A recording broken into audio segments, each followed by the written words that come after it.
کون سا ملک جو ہے وہ اس وقت زیادہ پرابلمٹک ہے؟ ہماری جو تاریخ ہے پچھلے 40-50 سال سے افغانستان کی طرف سے بہت زیادہ پاکستان میں سیکیورٹی چیلنجز رہے ہیں. ہمیں ڈیفنس پہ اتنا خرچ کرنا پڑتا ہے, اپنی سیکیورٹی سچویشن پہ اتنا خرچ کرنا پڑتا ہے, حالانکہ ہم تو کوئی افلوئنٹ ملک تو ہے نہیں. How did you land into this messy water of diplomatic elements? آپ نے انٹرسٹنگ ٹرم یوز کی, میسی واٹر. اپنے ملک کو ریپرزینٹ کرنا دوسرے ملکوں میں اور جو ہے بین الاقوامی اداروں میں, تو وہ ایک بڑی اعزاز کی بات ہوتی ہے. When did you serve in Bosnia? اس کی پاور اتنی تھی ٹیکنیکلی کہ وہ جو پیس امپلیمنٹیشن کاؤنسل تھی وہ پریزیڈنٹ پرائم منسٹر کسی کو بھی وہ فائر کر سکتی تھی. 75-80% ان کی جو ہے نا بالکل بلڈنگیں وغیرہ ہر چیز تباہ کر کے ربل بنا دیا آپ نے, بالکل اس کو ملبے کا ڈھیر بنا دیا. ہماری جو ہے نا تو کوشش یہ ہوگی کہ جو ان کا یہ مسائل اس نہج پہ نہ پہنچے جہاں پہ ایک جنگ کی صورتحال بن جائے, کیونکہ وہ پاکستان کے لیے بہت سی مشکلات پیدا کر سکتی ہے. السلام علیکم جی, میرا نام سلمان جاوید ہے اور پاکستان پیوٹ کی نئی ایپیسوڈ کے ساتھ میں آپ کے سامنے حاضر ہوں. آج ہم واپس اپنے موضوعات کی طرف آئیں گے. کچھ عرصہ ہم نے تھوڑا سا ڈرفٹ آؤٹ کیا تھا کہ جی ہم جو لوکل ڈائنامکس ہیں, لوکل ایشوز ہیں, تھوڑا سا اس پہ بات کریں, تھوڑا سپورٹس پہ, تھوڑا انٹرٹینمنٹ پہ یا سوشل ایشوز کے اوپر. بٹ کمنگ بیک کہ جو ہمارا اصل فورٹے ہے کہ جی کہ دنیا میں اس وقت کیا چل رہا ہے, ریجن میں اس وقت کیا چل رہا ہے, پاکستان اس کو کیسے دیکھ رہا ہے, پاکستان کی پلیسمنٹ ان سارے معاملات کے اندر کیا ہے. اور اسی تناظر میں آج میں ایک ایسی جگہ کے اوپر آیا ہوں جس ادارے کا کام ہی بیسیکلی یہ ہے کہ وہ پاکستان کے جو ریجنل ایلیمنٹس ہیں, ریجنل ایشوز ہیں, ریجنل میٹرز ہیں, ان کو وہ لک آفٹر کرتا ہے, ان کو دیکھتا ہے, اس پہ تحقیق کرتا ہے اور اس کے اوپر پھر اپنی بات کو رکھتا ہے. انسٹیٹیوٹ فار ریجنل اسٹڈیز یہ بیسیکلی پاکستان فارن آفس کا ایک تھنک ٹینک ہے, بہت نامور, اور اس کے اندر بہت اچھے تحقیقی کام ہو رہے ہوتے ہیں. ڈفرینٹ اس کے ڈیسکس ہیں. ان کے پریزیڈنٹ ایمبیسڈر جوہر سلیم صاحب, ان سے آج ہماری جو ہے وہ گفتگو ہوگی. سر تھینک یو سو مچ, آپ نے ہمیں جوائن کیا اور ٹائم دیا. آپ کا تھوڑا سا انٹروڈکشن میں آڈینس کو تھوڑا سا کرا دوں. آپ ایڈیشنل فارن سیکرٹری رہے ہیں, فارن سیکرٹری کے طور پہ بھی آپ نے کام کیا ہے, اس کے علاوہ اسپیشل سیکرٹری کے طور پہ بھی آپ نے سرو کیا ہے. آپ head of the foreign service academy بھی رہے ہیں پاکستان فارن آفس کے.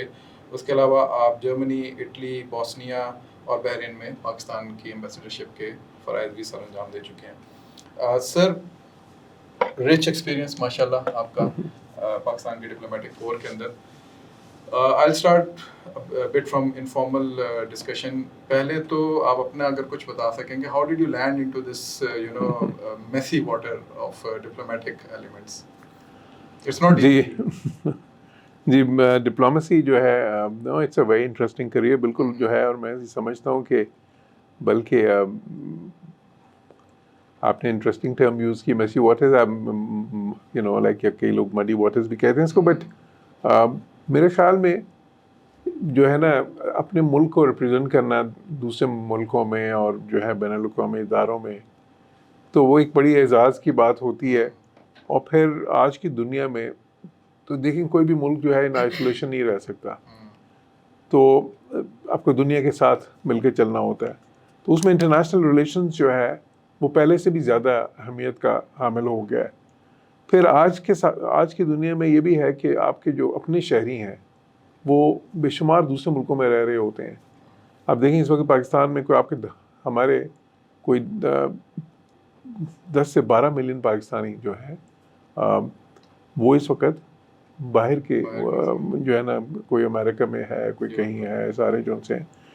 تو وہ سارے جو ہیں ان کے لیے بھی ایمبیسیز جو ہیں ہماری جو ہے اپنی ڈیاسپورا کے لیے ان کی جو بھی ان کے مشکلات وہاں پہ ہوتی ہیں, یا ان کی ویلفیئر کے لیے, یا ان کے پاکستان کے ساتھ جو ہے نا ایک تعلق جو ہے اس کو قائم رکھنے کے لیے اس میں کام کرتی ہیں.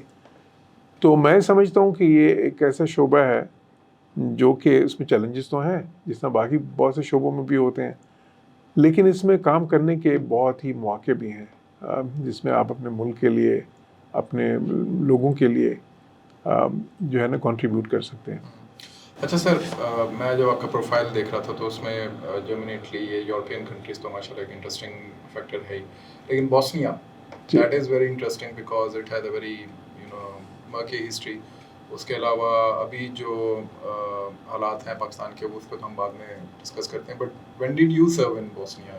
کس ٹائم پیریڈ میں؟ جی میں بوسنیا میں امبیسڈر تھا، بوسنیا اور کروشیا میں 2008 to 2011. اچھا جی تو سر اس میں جو پاکستان کی ہسٹری ہے بوسنیا کے ساتھ، یہ میرا کوسچن ہے ایز اے اسٹوڈنٹ. ضرور. 90s کے اندر پاکستان کے اوپر بہت ساری یہ بات آتی ہے کہ Pakistan actually did play a very crucial role in Bosnian activism جو بھی وہاں پہ چل رہا تھا، کانفلکٹ. تو جو کانفلکٹ تھا، تو اس میں آپ ایک تو اس کو ہسٹوریکلی اگر آپ تھوڑا سا سولیڈیفائی کر سکیں کہ پاکستان کا کیا کردار تھا وہاں پہ. بعض دفعہ یہ بات آتی ہے کہ صرف ڈپلومیٹیکلی پاکستان سپورٹ کر رہا تھا، بعض دفعہ تھا کہ ملٹری اسسٹنس بھی تھی پاکستان کی طرف سے.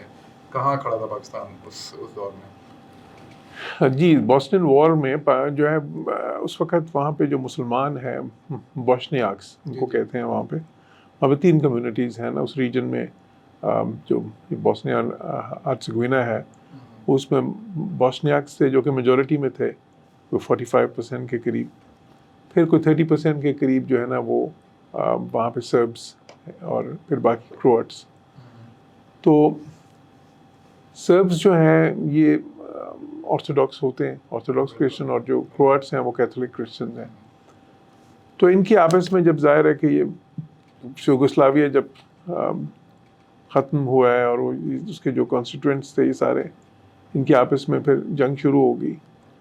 تو اس میں پھر وہ بہت ہی زیادہ یورپ کے اندر، اب یہ دیکھیں سینٹرل یورپ ہے، بیچ میں ہے اس کے، لیکن اس کے باوجود اس میں ایسے واقعات پیش آئے اس طرح ہزاروں لاکھوں لوگ جو ہیں اس میں جینوسائیڈ کی بات کی جاتی جی جینوسائیڈ بالکل ہوا اس میں. دیکھیں سربرینیٹسا کا واقعہ ہے جہاں پہ ایک ہی دن میں انہوں نے 15-20 ہزار لوگوں کو پوائنٹ بلینک جو ہے نا گولیاں مار کے سارے میلز. اور میں سربرینیٹسا میں تو میں جاتا رہا ہوں، بلکہ وہاں پہ ایک پروگرام بھی ہم نے سربرینیٹسا کے لیے کیا تھا جس میں اس وقت کے پریزیڈنٹ نے اناؤنس کیا تھا کہ سربرینیٹسا میں ہم 1000 جو ہے نا چھوٹے ٹریکٹرز ان کو ڈسٹریبیوٹ کریں گے ان فیملیز کو جو افیکٹ ہوئی، اور ہم نے کیے وہ. اور تو اس سلسلے میں بھی میں تو بے شمار فیملیز تھی جن میں ہر جو میل تھا اس کا وہ بچہ تھا یا ان کے جو ہے نا بزرگ تھا، سب کو انہوں نے شہید کیا.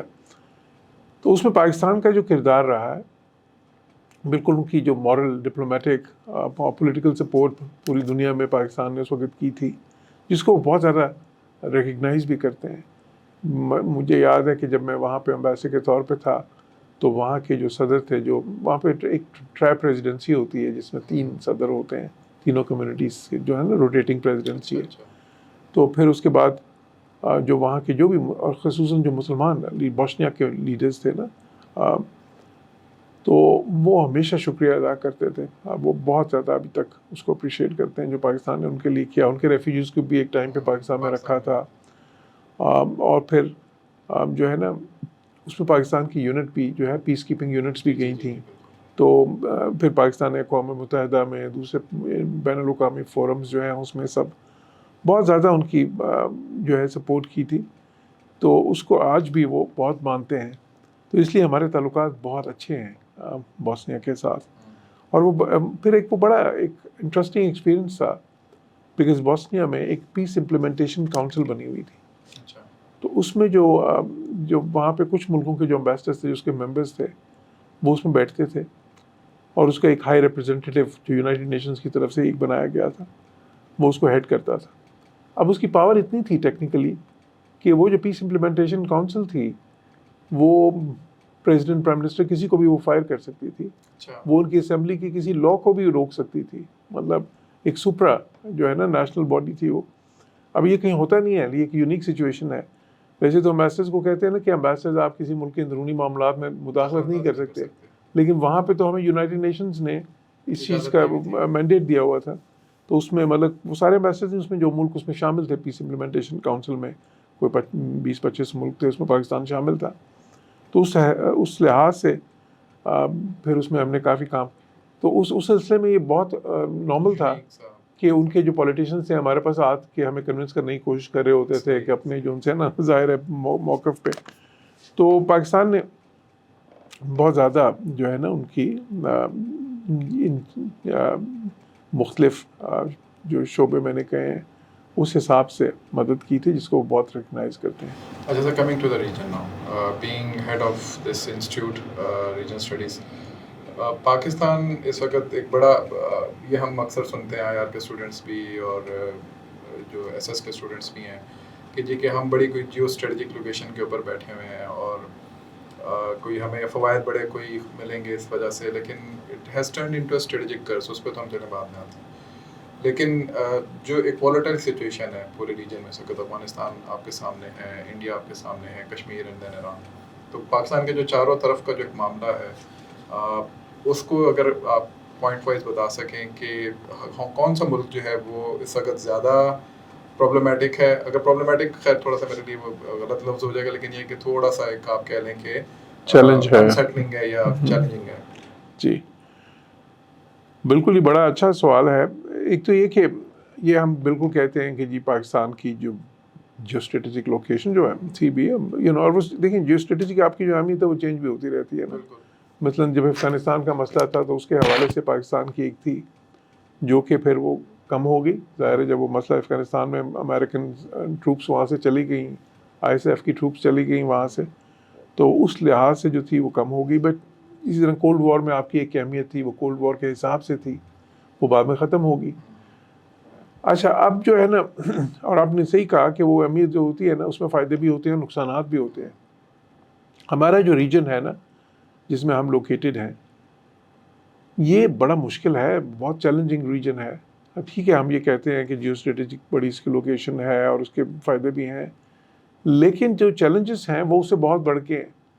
دیکھیں ایک طرف آپ کی دنیا میں اس طرح کتنے ملک ہیں, خصوصاً بڑے ملک, پاکستان تو دنیا کا 5واں بڑا ملک ہے آبادی کے حساب سے, کہ پورے ایسٹ سائڈ پہ ہمارے جو ہے نا وہ انڈیا ہے, جس سے ہمارے 3-4 جنگیں ہو چکی ہیں اور بڑے کشیدہ تعلقات رہے ہیں, اور ایک تھریٹ ہے ظاہر ایگزسٹانشلسٹ تھریٹ ہے, اور ان کی جو ظاہر قوت ہے جو اکنامک اور ملٹری اور ہر لحاظ سے دنیا میں ان کا کلاؤڈ ہے وہ ہم سے بہت زیادہ ہے. تو اب یہ بہت مشکل صورتحال ہے ہمارے پہ. ویسٹ میں اگر ہم دیکھیں تو افغانستان ہے, وہاں پہ انسٹیبلٹی ہمیشہ رہی ہے. ابھی کل ہی ہمارے پاس افغانستان کے جو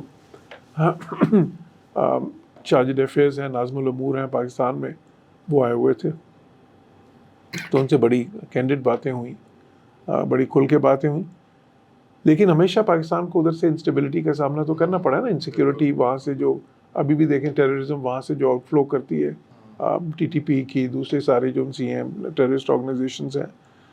تو افغانستان بلکہ پچھلے ہماری جو تاریخ ہے پچھلے 40-50 سال سے افغانستان کی طرف سے بہت زیادہ پاکستان میں جو سیکیورٹی چیلنجز رہے ہیں نان اسٹیٹ ایکٹرز کی طرف سے خصوصاً.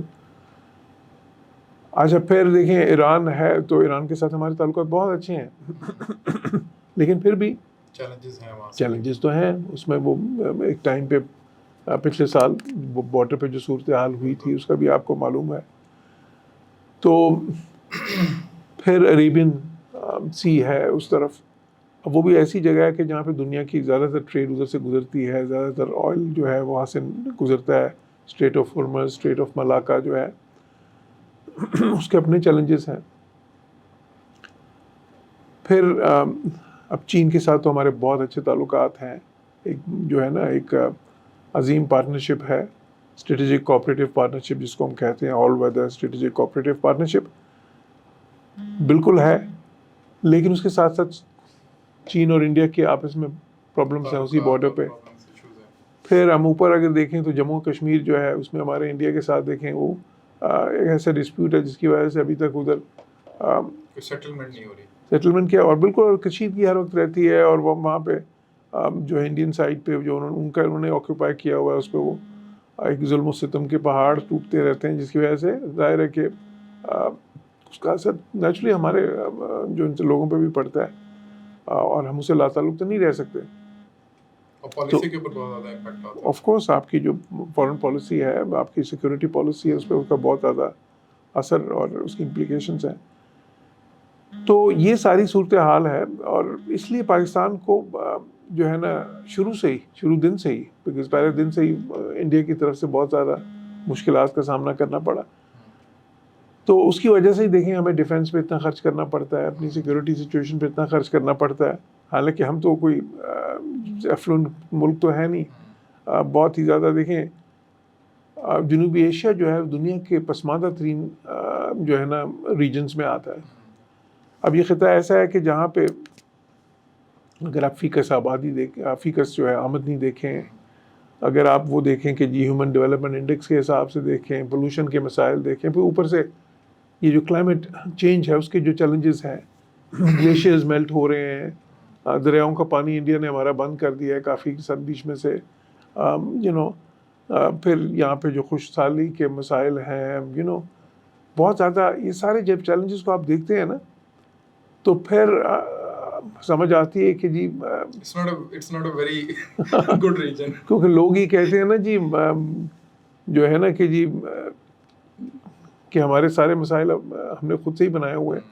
ٹھیک ہے, ہم نے بھی بہت سارے مسائل اپنے جو سے نا کریٹ کیے ہیں, لیکن وہی جو بات ہے نا وہ مثال ہمارے میں پوری آتی ہے, کچھ شہر دے لوگ بھی ظالم سن, کچھ سانو مرندہ شوق ہوئی سی. تو کچھ ہمارا ریجن بھی بہت ہی چیلنجنگ ہے, کچھ ہماری بھی جو سی ہے نا کوئی اسٹریٹجک ایررز اس طرح کے رہے ہیں ہماری تاریخ میں کہ جسے وہ کمپاؤنڈ ہو گئی چیزیں. اور دیکھیں اس کی وجہ سے اب حالت یہ ہے کہ ہم معاشی طور پہ دنیا سے تو ہم بہت پیچھے رہ گئے ہیں, ہم اس خطے میں بھی سب سے پیچھے ہو گئے ہیں. دیکھیں انڈیا ہم سے آگے نکل گیا, بنگلہ دیش آگے نکل گیا, سری لنکا آگے نکل گیا, جو ہے نا تو باقی مالدیو جو ہے اگر سار کی بات کریں وہ ہم سے بہت آگے ہے ان سارے انڈیکیٹرز میں. تو ہم کہاں پیچھے رہے, حالانکہ یہ 80 کی دہائی تک 90 کی دہائی تک ہم سب سے اوپر تھے اس خطے میں, جنوبی ایشیا میں. تو بالکل یہ مسائل ہیں, ساتھ ہی ساتھ اچھا اس کے فائدے بھی ہیں کچھ اسی لوکیشن کے. اس کو پھر ہم وہ کہتے ہیں کہ ہماری جو جیو پولیٹیکل لوکیشن ہے نا اس کو ہم اگر ہم جیو اکنامکس کی طرف جائیں مثال کے طور پہ, تو اس میں پھر دیکھیں ہمارا جو خطہ ہے جو اور خصوصاً ہم جو ہیں ہم کہتے ہیں کہ جی ہم کانفرنس پہ ہیں 3 ریجنز کے. وہ ریجنز کیا ہیں, وہ سینٹرل ایشیا ہے, وہ ایسٹ ایشیا ہے, اور وہ ویسٹ ایشیا ہے. تو اور ظاہر ہے ہم ساؤتھ ایشیا میں تو ہم خود ہیں. تو ہم ایک کنیکٹر کا رول بھی ادا کر سکتے ہیں, ایک ٹریڈ کوریڈور کا ٹریڈ ہب بن سکتے ہیں, ایک انرجی ہب انرجی کوریڈور بھی بن سکتے ہیں. بیکاز دیکھیں سینٹرل ایشیا بہت انرجی رچ ہے, یہاں پہ ہم انرجی ڈیفیشینٹ ہے, انڈیا بھی انرجی, جسے ٹاپی کا منصوبہ تھا یہاں, یا ایران پاکستان کا منصوبہ بھی اوریجنلی اس میں انڈیا بھی تھا, وہ IPI ہوتا تھا پہلے, بعد میں IP بن گیا. تو اس طرح اور بھی ہیں, کازا 2000 ہے اور بھی. سو چیز یہ ہے کہ اچھا پھر اس طرح اگر ہم ٹریڈ کی بات کریں تو پورا سینٹرل ایشیا لینڈ لاکڈ ہے, ویسٹرن چائنا سارا لینڈ لاکڈ ہے. یہ ہم نے CPEC کا جو سارا منصوبہ ہے اس کا ایک بنیادی تو نقطہ یہی ہے نا کہ ہم کنیکٹر کا رول کریں گے. تو یہ دونوں چیزیں ہیں. اب ہمیں یہ دیکھنا ہے کہ جی ایک طرف چیلنجز ہیں, ایک طرف اپرچونیٹیز ہیں. اب ہمارا جو اصل اگر خوبصورتی ہو سکتی ہے ہماری پالیسیز کی تو وہ یہ ہو سکتی ہے کہ ہم کس طرح سے چیلنجز کو اپرچونیٹیز میں چینج کریں. ٹھیک ہے. اچھا سر, آپ نے ابھی بات کی تھی بنگلہ دیش اور ان کی, تو وہ ایک میرے ذہن میں کوشچن ہے, بٹ بیفور دیٹ ریجن کے اندر کچھ, جس آپ نے ابھی ٹاپک کی بات کی, لیکن کچھ فورم ریجنل فورمس بھی بنے, SCO ہمارے کر گیا, لیکن اس سے بھی بہت پہلے I was reading about that, اور it was a shocker, came to me as a shocker کہ جو جیو اکنامکس کی ہمارے پاس بات ہوتی ہے اب, یہ تو 80s کے اندر ایک طرح سے آئیڈیا کنسیو ہو چکا تھا پاکستان کے اندر, اور ECO کائنڈ آف اس کا ایک مظہر تھا. ابھی ہمارے سابقہ فارن سیکرٹری صاحب اسد مجید صاحب اس کے سیکرٹری جنرل ہیں. بنے. ECO کو کہاں دیکھتے ہیں, ECO کیوں نہیں ایک سکسیس سٹوری بن سکا اس جی دیکھیں ECO جو ہے نا اکنامک کوآپریشن آرگنائزیشن, اس کا ہیڈ کوارٹر تہران میں ہے. یہ کوئی نئی آرگنائزیشن نہیں ہے. اس کی جو روٹس ہیں نا وہ RCD سے نکلی تھی, ریجنل کوآپریشن فار ڈیولپمنٹ. یہ جو RCD ہے وہ 3 ملکوں کی تھی آرگنائزیشن, یہ 60s میں بنی تھی, جس میں ایران, پاکستان اور ٹرکی تھا. اچھا پھر جب یہ سینٹرل ایشین اسٹیٹس آزاد ہوئے, اسٹانس جو ہیں سارے, تو پھر یہ شامل ہو گئے اس میں, اور وہ RCD سے پھر ECO بن گیا نا.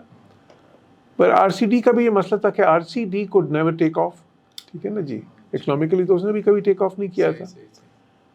اور ہمیں یہ تسلیم کرنا چاہیے کہ ابھی تک ECO نے بھی اکنامکلی ٹیک آف نہیں کیا. مطلب ECO بھی دیکھیں, مطلب وہی بات ہے نا جی, جسے کہتے ہیں نا نشستنند گفتنند برخاستنند, کہ بس یہ میٹنگ ہو جاتی ہیں, بیٹھ جاتے ہیں. لیکن اصل میں اگر ہم بات کریں کہ ٹریڈ کے سینس میں ہم نے کیا اس میں انکریز کیا ہے, خصوصاً اس فورم سے, تو کوئی ایسی ہمارے پاس چیز تو نہیں ہے دکھانے کے لیے. دیکھیں اگر اسی کو اگر آپ کمپیئر کریں, چلیں یورپین یونین تو بہت بڑی چیز ہے, آپ آسیان کے ساتھ کریں یا مرکوسور کے ساتھ کریں جو لیٹن امریکہ میں ہے, یا نیفٹا کے ساتھ کریں جو نارتھ امریکہ میں ہے, ان ساری ریجنل آرگنائزیشن کے ساتھ کریں, تو اس کے مقابلے میں ECO جو ہے وہ تو بالکل فعال آرگنائزیشن ثابت نہیں ہو سکی. ابھی ہمارا چیلنج ہے کہ ہم اس کو پھر اب اس کے بعد SCO بن گئی, SCO نے تھوڑا سا اس کو اوور شیڈو بھی کر دیا ہے. لیکن SCO جو ہے نا, شنگھائی کوآپریشن آرگنائزیشن, یہ تھوڑی سی جو ہے نا, جب ابھی اس کی جو یہاں پہ سمٹ بھی ہوئی ہے ہیڈز آف گورنمنٹ لیول کی, تو اس میں یہ سوال آیا کہ اس سے کیا پاکستان کو فائدے ہو سکتے ہیں, اور کیا جو ہے نا, اور کئی لوگوں نے یہ بھی کیا کہا کہ کیا یہ ECO کا متبادل ہے. تو اچھا, متبادل تو اس طرح سے نہیں ہے, بیکاز یہ دیکھیں جو ECO ہے نا وہ سینٹرل ایشیا اور ساؤتھ ایشیا کے بیچ میں ہے, لیکن جو SCO ہے وہ اس کا ایمبٹ بہت بڑا ہے, اس میں پورا یوریشیا آ جاتا ہے. اس میں تو دیکھیں نا بیلاروس بھی ہے, رشیا بھی ہے, جو کہ یورپ اور اس میں دونوں میں ایگزیکٹلی وہ اس کا کافی بڑا دائرہ کار ہے. اس میں پھر جو ہے اس میں تو انڈیا بھی ہے, وہ تو 10 ملک ہیں اس میں بھی, اور ان 10 ملکوں کی آبادی ملائیں تو 40% دنیا کی آبادی بن جاتی ہے, اور دنیا کی 32% اکانومی اس میں آ جاتی ہے. تو ECO کا اس طرح سے, لیکن میں یہ کہوں گا کہ دیکھیں ECO میں پوٹینشل ہے, ٹھیک ہے جی, اور وہ پوٹینشل جو ہے نا, اس کو ہمیں اس پوٹینشل کو بدلنا ہے اپرچونٹی میں, اور اس اپرچونٹی کو بدلنا ہے ٹینجیبل کوآپریشن میں. یہ ہمارا چیلنج ہے. ہم اس بار ابھی تیسری بار ہم جب ہمارے پاس سیکرٹری جنرلشپ آئی ہے, تو پہلی 2 بار تو ہمیں مان لینا چاہیے کہ شمشاد صاحب تھے پہلی بار, ٹھیک ہے جی, دوسری بار بھی ہمارے ایک اور امبیسڈر تھے, وہ تھے جو ہے, اور تیسری بار اب ہمارے پاس اس کی سیکرٹری جنرلشپ آئی.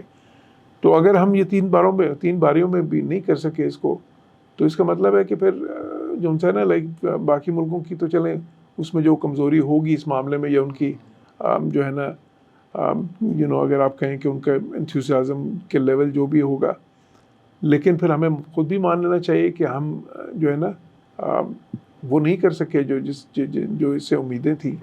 اور پھر میں آئی ہوپ کہ اس بار جو ہے نا اسد جو ہے نا اس کو ریوائیو کرنے کی کوشش کرے گا, اور اس پہ کام کر کے تو جو ہے نا اس کو ایک فعال تنظیم بننے کی طرف جو ہے نا کچھ کام کرے گا. بالکل.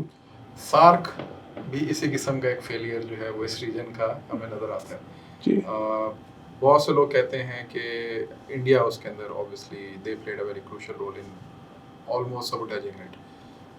How do you see that کہ سارک کیا انڈیا کے وجہ سے سبوٹیج ہوا ہے, یا وہ بھی اگین ECO والی ہی کہانی وہاں پہ ریپیٹ ہو رہی ہے؟ سارک جو ہے نا وہ تو ECO سے بھی مشکل مرحلے پہ ہے. اس کی وجہ ہے کہ دیکھیں ECO کی میٹنگز تو ہو جاتی ہے نا کم از کم, اس کی تو میٹنگز بھی نہیں ہو رہی, اس کو تو بالکل ہی ڈومنٹ کر دیا. اور اس میں جو ہے نا اس کا مسائل اور ہیں. ECO میں کوئی اس طرح کا کوئی ملک نہیں ہے جو اس کو بلاک کر رہا ہے, جس کو ہاسٹائل ہو. ایگزیکٹلی. کوئی ایسا ملک نہیں ہے جو اس کو جو نا جس نے اس کو ایک پیرالسس میں اس طرح سے ڈال دیا ہو نا. ECO کے مسائل یہ ہیں کہ ٹھیک ہے, ECO کا مسئلہ یہ ہے کہ وہ اس طرح کی فعال آرگنائزیشن نہیں بنی جس طرح کی امید کی جا رہی تھی نا ابھی تک, لیکن اس طرح کا تعاون پروڈیوس نہیں کر سکی. لیکن اس میں جو ہے نا اس کی میٹنگز تم جو ہے مقررہ وقت پہ ہوتی ہیں, اس میں شرکت بھی کرتے ہیں, اس کے آفس تو رننگ میں ہے. ایگزیکٹلی. اور اس کا ایک اچھا فورم ہے, مطلب جس میں آپ کو ڈسکشنز کے لیے اور آپس میں جو سی نا وہ ڈائلاگ کے لیے ایک اچھا فورم تو وہ تو موجود ہے نا, اور بنا رہا ہے. سارک تو وہ بھی نہیں کر سکا. سارک تو ایک انفارچونیٹلی انڈیا کی ہٹ درمی کی وجہ سے سارک تو ایک مفلوج آرگنائزیشن بن گئی ہے نا, ایک مفلوج تنظیم بن گئی ہے, جو کہ جس کی میٹنگز بھی نہیں ہو پاتی, جس کی سمٹس بھی نہیں ہو پاتی. ابھی وہ جو ہے, ورنہ دیکھیں دنیا کے سارے ریجنز جو ہیں یہ ایک ریجنل انٹیگریشن آرگنائزیشن تھی نا جی.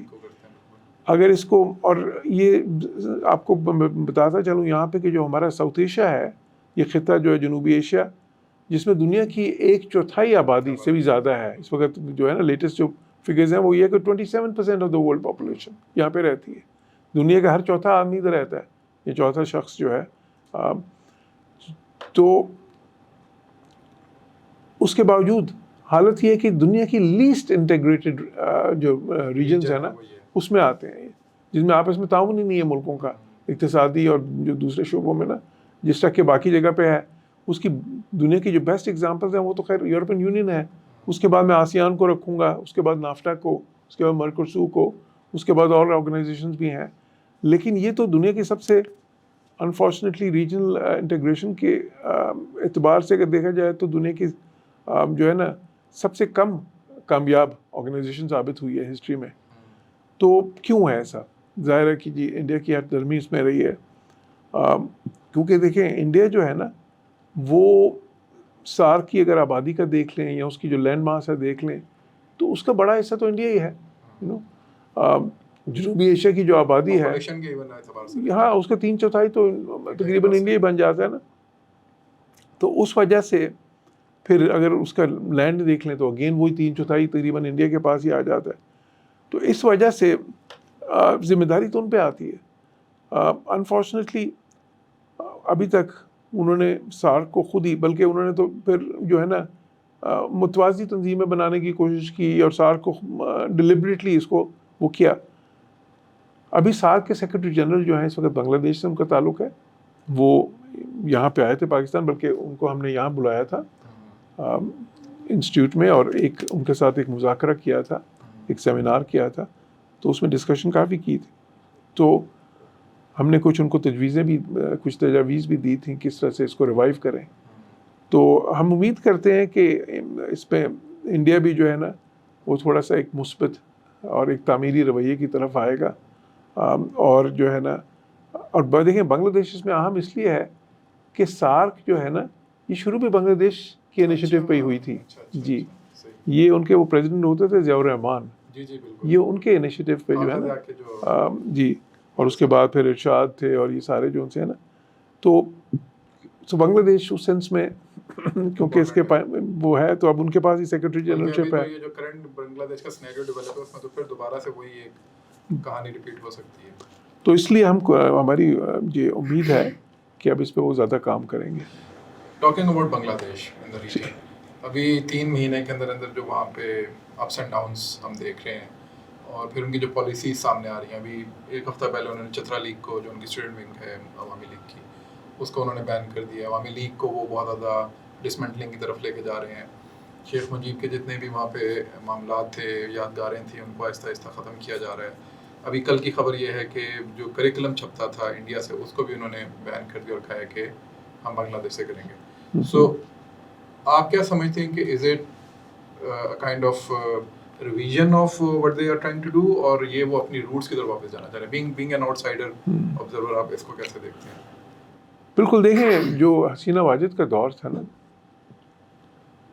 اس میں اس نے ایک بالکل ہی جو ہے نا پروپیگنڈا جو ہے نا اور ایک پرسنالٹی کلٹ اس نے بنایا اور اس نے وہاں کی جو تاریخ ہے اس کو مسخ کرنے کی کوشش کی.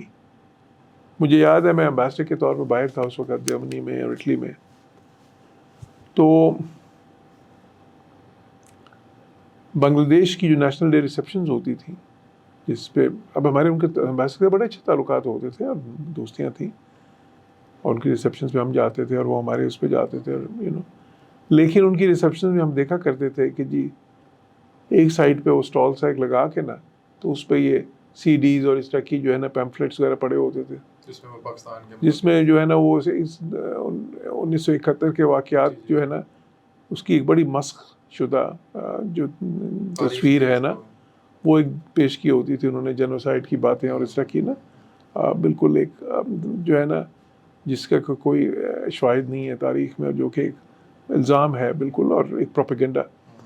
تو کیونکہ ان کو انسٹرکشن تھی. میں ان سے پوچھتا یہ کیا کر رہے ہو یار, یہ دیکھو اب ہماری آپس میں اتنے دوستی بھی ہے سب کچھ, اور یہ کہتے تھے جی ہمیں بڑی پیچھے سے انسٹرکشن ہے, بڑی سخت جو سی تو ہمیں کرنا پڑتا ہے ہر جگہ. تو وہ مطلب اب دیکھیں جب ایک پروپیگنڈا ہوتا ہے نا, اس طرح ہٹلر کا ایک وزیر ہوتا تھا پروپیگنڈا کا, گوبلز, بڑا مشہور ہے, تو اسی نے یہ مطلب جو ہے یہ شروع کی پروپیگنڈا کو اس طرح سے ماڈرن ایرا میں. تو اس نے پروپیگنڈا کو ایک ٹول بنا دیا نا, مطلب جو ہے نا اس کا پاور کا. تو وہ ماڈل اس نے فالو کیا حسینہ واجد نے, اور اس کا ریاکشن تو آنا تھا نا جی. مطلب جب آپ اس طرح کرتے ہیں نا, تو جھوٹ وہ کہتے ہیں نا کہ ایک بڑی کہاوت ہے کہ آپ کچھ دیر کے لیے لوگوں کو جھوٹ بول کے بیوقوف بنا سکتے ہیں, کچھ لوگوں کو آپ تھوڑی دیر کے لیے بہت سارے لوگوں کو جھوٹ بول کے بیوقوف بنا سکتے ہیں, پر آپ بہت دیر تک بہت سارے لوگوں کو بیوقوف نہیں بنا سکتے جھوٹ بول کے. تو اب وہی سامنے آ گیا ہے کہ وہ سارے جھوٹ جو ہے نا, لوگ اس سے ناراض ہو گئے تھے اندر سے. جتنا آپ وہ پروپیگنڈا کر رہے تھے اتنا اس کا لوگوں کے دل میں اس کا غصہ اور جو ہے نا بڑھتا جا رہا تھا. پھٹ پڑے آخر میں. تو پھر ظاہر ہے کہ جب اس طرح ہوتا ہے, جب ایک انقلاب آتا ہے, تو پھر اس کے بعد جو ہے جس چیز کے خلاف لوگ اٹھے تھے اس کو تو انہوں نے پھر ختم کرنا تھا. اچھا sir, last couple of questions. Afghanistan is a very interesting neighbour of Pakistan. بالکل. اور کل آپ نے جیسے کہا کہ ان کے چارج افیئرز بھی یہاں پر آئے ہوئے تھے, بڑے انٹرسٹنگ پرسنالٹی ہیں وہ بھی, شکیب صاحب جو ہیں. بالکل. آپ افغانستان کو اور پاکستان کے ریلیشنس کو, specially when the de facto government is over there, we are facing challenges with regards to security element from that side. جو ہمارا ایک یوفوریا تھا کہ شاید وہ ختم ہو جائے گا, وہ بلکہ پرپیچویٹ ہو گیا تھا. Where do you see going all of this, کیونکہ نظر تو کچھ نہیں آ رہا کہ چیلنج اور اس چیلنج کا کوئی حل نکلے گا. دیکھیں بالکل وہاں پہ افغانستان میں جب یہ حکومت آئی, جب یہ رجیم طالبان کا, تو انہوں نے کچھ وعدے کیے تھے ہمارے ساتھ, دنیا کے ساتھ, کچھ کمٹمنٹس کی تھیں ہمارے ساتھ دنیا کے ساتھ. اور اس میں سب سے بڑی یہ تھی کہ ایک تو ان کی جو سوئل ہے, ان کی زمین جو ہے, وہ ٹیررسٹ گروپس جو ہیں وہ ان کو استعمال کی اجازت نہیں دیں گے, کسی بھی قسم کی ایکٹیویٹیز کی اجازت نہیں دیں گے دوسرے ملکوں کے خلاف, خصوصاً ٹیررزم کی جو مد میں آتی ہیں, دہشت گردی کے ایمبٹ میں آتی ہیں. تو لیکن ہم نے دیکھا کہ وہ ہوا نہیں, وہ وعدہ بھی پورا نہیں ہوا, وہ کمٹمنٹ بالکل بھی پوری نہیں ہوئی. اور وہاں سے جو ٹیررزم ایمینیٹ کر رہا تھا, وہ جو آؤٹ فلو آف ٹیررزم ہے افغانستان سے, وہ تو پہلے سے بھی زیادہ ہو گیا, بلکہ اتنا زیادہ ہو گیا کہ ابھی جو اسپیٹ ہم فیس کر رہے ہیں اس وقت پچھلے 2 سال سے, وہ تو جو ہے نا ایک نئی لمٹس چھو رہا ہے. وہ تو اس لمٹس پہ ہے جب پیک جو پہلے ہم نے دیکھی تھی اس کے قریب آ گیا. تو اب یہ ظاہر ہے کہ جی پاکستان کے لیے ہمارے سیکورٹی کے جو ہیں چیلنجز, اس میں سب سے بڑا چیلنج ہی اس وقت یہ بن گیا ہے نا جی.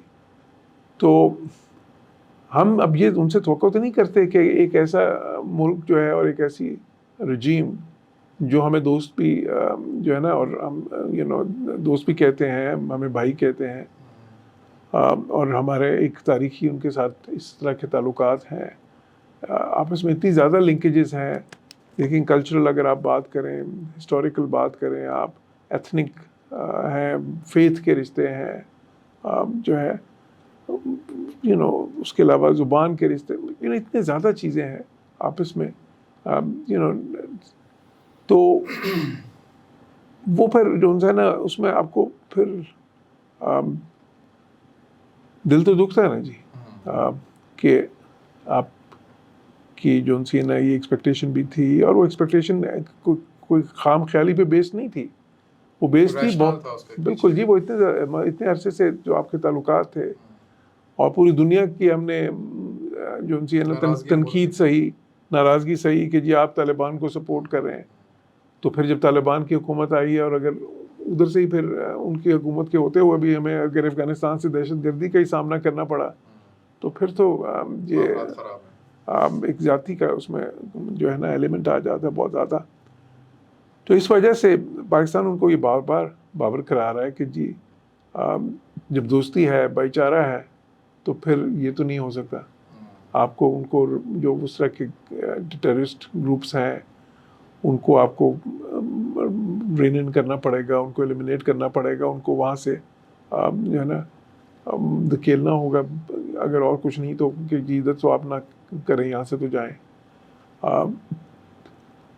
تو یہ ہے. اب جس طرح کل بھی آپ نے دیکھا انہوں نے جو ناظم الامور تھے انہوں نے وعدہ بھی کیا، انہوں نے کہا کہ جی ہم تو اس طرح کی اجازت نہیں دیں گے بالکل، اور ہم اپنی پوری کوشش کریں گے. انہوں نے یہ کہا کہ جی وہ کچھ مسائل ایسے ہیں جس کی وجہ سے کچھ انفلٹریٹ ہو جاتا ہے، لیکن وہ کچھ نہیں ہے نا، وہ بہت کچھ ہے. تو وہ اس لیے آئی تھنک کہ ان کو اس پہ جو ہے بہت زیادہ توجہ دینے کی ضرورت ہے اور پریکٹیکل سٹیپس لینے کی ضرورت ہے جو بالکل ویزیبل بھی ہوں اور ٹینجیبل بھی ہوں. Last question sir, middle east conflict and its impact on Pakistan. Iran ہمارا بالکل امیڈیٹ نیبر، راکٹ اٹیکس ہوئے پچھلے دنوں، probably they might be planning something in return now. پھر اسرائیل کا مسئلہ، پاکستان کی ایئر فورس اور ایئر ڈیفنس الرٹ پہ چلا گیا تھا after those rocket attacks. Do you see a spill over effect on Pakistan, اور ڈو یو سی کہ نہیں یار یہ ادھر تک ہی محدود رہے گا؟ دیکھیں اسپل اوور کئی قسم کا ہوتا ہے. ویسے تو خیر وہ خطہ ہم سے دور ہے جو ہے، لیکن دل کے تو بہت پاس ہے. تو وہاں پہ جب وہ سارے جو اس وقت ظلم و ستم ان کو سہنا پڑ رہا ہے، 45,000 کے قریب ہلاکتیں جو ہو چکی ہیں، ایک ان کو بالکل ہی آپ 75 to 80% ان کی جو ہے نا بالکل بلڈنگیں وغیرہ ہر چیز تباہ کر کے ربل بنا دیا آپ نے، بالکل اس کو ملبے کا ڈھیر بنا دیا. اور جو ظلم وہاں پہ ہوا وہ تو دنیا نے دیکھا ہے اس وقت. تو ایک ایموشنل تو ہمارا ان کے ساتھ بہت رشتہ ہے. تو وہ اس لیے ہم اسے لا تعلق تو نہیں رہ سکتے. تو ایک تو وہ ہے، اور ہم فلسطین کے جو فلسطین کا جو مسئلہ ہے اس کا جو ایک اصولی اس میں ہمارا موقف ہے وہ تو بہت پرانا ہے، اور اس کو پہلے سے بھی تقویت زیادہ مل گئی ہے. تو وہ تو ایک چیز ہے. اب اس کا دوسرا ایلیمنٹ ہے جو ایران اور اسرائیل کے درمیان جو ایک کانفلکٹ شروع ہو گیا. تو ظاہر ہے وہ ٹٹ فور ٹیٹ کی، پہلے انہوں نے وہاں پہ ان کی ایمبیسی پہ کیا اسرائیلیز نے اٹیک، پھر انہوں نے ایران نے ظاہر ریٹیلیٹ کیا، پھر انہوں نے اس کا دوبارہ سے کیا، پھر ایران نے ریٹیلیٹ کیا. اب یہ ایک سائیکل چلی. اس میں خطرہ یہ تھا کہ یہ کانفلکٹ جو ہے وائڈن ہو رہا ہے، اور اگر ایک بالکل ہی اسٹریٹ اسرائیل اور ایران کی جو ہے نا وار شروع ہو گیا، حالانکہ وہ دونوں ساتھ ساتھ تو نہیں ہے، لیکن وار تو آج کل کی دنیا میں ہو سکتی ہے نا جی، اس میں آپ ضروری نہیں ہوتا کہ آپ نیبرز ہی ہیں. تو اس میں پھر ظاہر ہے کہ اگر اس طرح کی صورتحال آتی ہے تو اس کا اس پورے خطے کی سیکورٹی پہ اثر پڑے گا. دوسرا یہ کہ اس کا جو اکنامک امپیکٹ ہے، ایک دم آئل پرائسز تو ڈبل ہو جائیں گی اگر ایسا ہوتا ہے. پاکستان تو آلریڈی اس وقت بہت ہی زیادہ اکنامک اقتصادی طور پہ مشکل صورتحال کا سامنا ہے. ایک کرائسس سے ہم گزرے ہیں، ہم ایک اسٹیبلٹی کی طرف جا رہے ہیں بڑی، اور گریجولی اس طرف موو کر رہے ہیں، چیزیں بہتر ہو رہی ہیں. لیکن اس میں پھر یہ اگر آ جائے بیچ میں تو پھر تو جو ہے نا ایک ڈسرپشن ہے اور بڑا ایک گمبھیر صورتحال بن سکتی ہے. پھر تیسری چیز یہ ہے کہ دیکھیں ایران اور اسرائیل کا جو معاملہ ہے تو اس میں پھر عرب ملک بھی شامل ہو جاتے ہیں نا، بیکاز دیکھیں ایک ٹائم پہ یہ خطرہ تھا کہ اگر ایران، انہوں نے کہا تھا نا یہ ایران کی، اگر آپ نے اسرائیلیز نے اگر ایران کی آئل انسٹالیشنز پہ حملہ کیا تو کہیں بات یہ بھی چلی تھی کہ ایران پھر ریٹیلیٹ جب کرے گا تو اس میں پھر وہ اس خطے کے دوسرے ملکوں کی آئل انسٹالیشنز پہ بھی اٹیک کر سکتا ہے. اگر وہ ہوتا خدا نہ خاصہ تو وہ ایک بہت بڑا چیلنج ہمارے لیے ایک اور بن جانا تھا، کیونکہ ہمارے دوست تو ادھر وہ بھی ہیں، اور وہ بھی ہیں اور بہت ہی گہرے دوست ہیں، اور ان کے ساتھ برادرانہ ایک فریٹرنل رشتہ ہے. تو اس لیے ہماری جو ہے نا تو کوشش یہ ہوگی کہ جو ان کا یہ مسائل اس نہج پہ نہ پہنچیں جہاں پہ ایک جنگ کی صورتحال بن جائے، کیونکہ وہ پاکستان کے لیے بہت سی مشکلات پیدا کر سکتی ہے. سو تھینک یو سو مچ، آپ نے آج ہمیں ٹائم دیا اور اس پہ ہم نے مختصراً ابھی ایک پریامبل سے آپ کہہ لیں کہ گفتگو کی ہے. بٹ آئی ہوپ کہ آپ کو ہم دوبارہ کبھی تنگ کریں اور اس کو تھوڑا سا we will delve deep into these things ضرور. اور اس پہ انشاءاللہ پھر اور ایک نشست آپ کے ساتھ ضرور کریں گے. بہت بہت شکریہ. آج کے لیے اتنا ہی. انشاءاللہ تعالیٰ آپ سے ملتے ہیں بہت جلد ایک نئی گفتگو کے ساتھ، اور اپنا خیال رکھیے گا، فیڈ بیک دیجیے گا اور جڑے رہیے گا. السلام علیکم.